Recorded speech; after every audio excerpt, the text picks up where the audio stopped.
देखा तारा भाई लोग कैसे भैया भौजी पेला पेली के शुरुआत करता। आरे तहार बहिन चलो लोगन कहीं के बाद कैमरा बंद करके करना कोनो कुछ ना बोली आ सबके सामने दिखावा तारू तो मन में कुछ अलग विचार होता। हिला के मुँह पर गिरा दे बाद में कबू हाँ है छा हिला के गिरा दिलक हम तका हाल बा। आज हम फिर से बात कर ले बानी भोजपुरी गाना के। भाई आज के वीडियो बहुत गाना फाल बा, ऐसे कहल चाहते नहीं कि वीडियो को पूरा देखो बहुत मजा आई।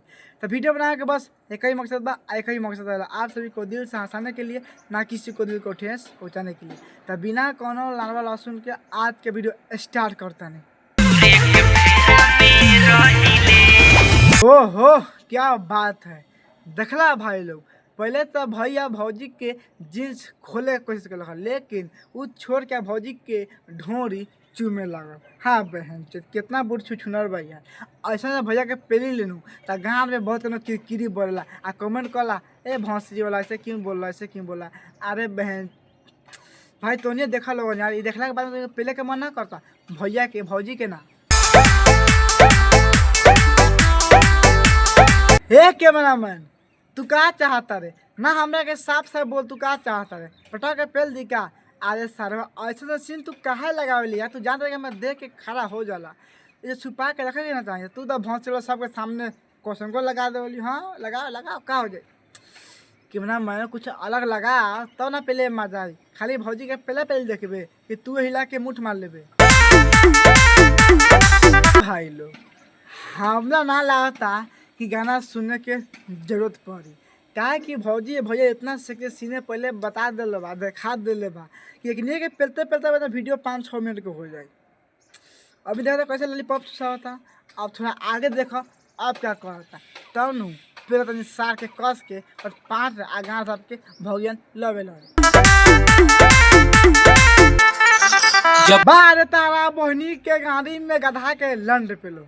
देखला भाई लोग कैसे भैया भौजी के जवान दाब के आ भौजी के घेट चुमता। अरे भैया ये सिनेमा भौजी के पेल के हिला के गिरा ले बहन तो सब पानी खत्म हो जा भौंसरी वाला कहीं का दिमाग खराब करके रख दिल भैया। कस के पेल दम तार बहन चो लाने पर आगा सब के भागे लगबा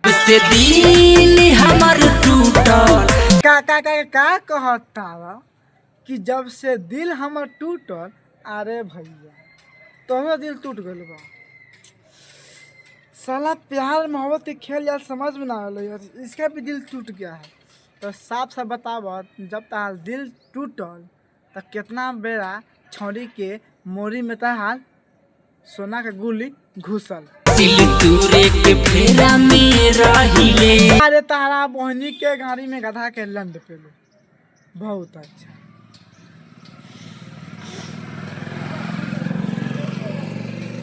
बहुत अच्छा बहन सुनता कि हमार क बेर दिल टूटल अब सिल तोड़े के फेरा में रही ले। क्या बात है ए भैया भौंसरी वाला कहने का मतलब है कि भैया का जब दिल टूट गया ना तो ये भैया भौंसरी वाला और लड़की का सिल टूटने में लग गया है। बहन चोद लार चाट के ऐसा मारेंगे ना, नहीं लार चटा के ऐसा मारेंगे ना कि अपना ना कुछ बोला भाग भैया तहार दिल टूटल कि ना टूटल ये हमरा पता नहीं के, लेकिन ऐसे कहता हूँ कि दिल हमर टूटल अपन बहिन चोदावेला ना तार बहिन चोदा कहीं क्या। एक सेक्सी वीडियो लगा दिला बहन चोद वीडियो में ऐड कर दिले बा, कभी चुमा लेता कभी लॉलीपॉप चुसा होता कभी हई करता भाव होता, देख के हम आज खराब हो जाता। ऐसा समझ नहीं सार बुढ़ छू न वीडियो हटाओ आ गाना गाओ तब पेला अलार्म चाटे के फ्रेम ना रहेला सार बुढ़ छू नर कहीं का। मतलब कैसे कैसे बात करता है यार कि दिल हमर टूटल सिल तोरा के फेरा में बहन चो लाना लहसुन। तब बस भाई आज के वीडियो अच्छा लगा लाइक शेयर कमेंट करना और चैनल को सब्सक्राइब करना। भाई लोगन हम तो बता दी कि वीडियो अच्छा से ना बनल बा सॉरी, बस भाई के सपोर्ट करिए लोगन। और हम काम के समय में वीडियो बनाता वही ऐसा करके नहीं बना पाओ ताकि डर लगता है कि कोनो चल ना आए। फिर से मिलते हैं नेक्स्ट वीडियो में, जब तक के लिए जय हिंद जय भारत।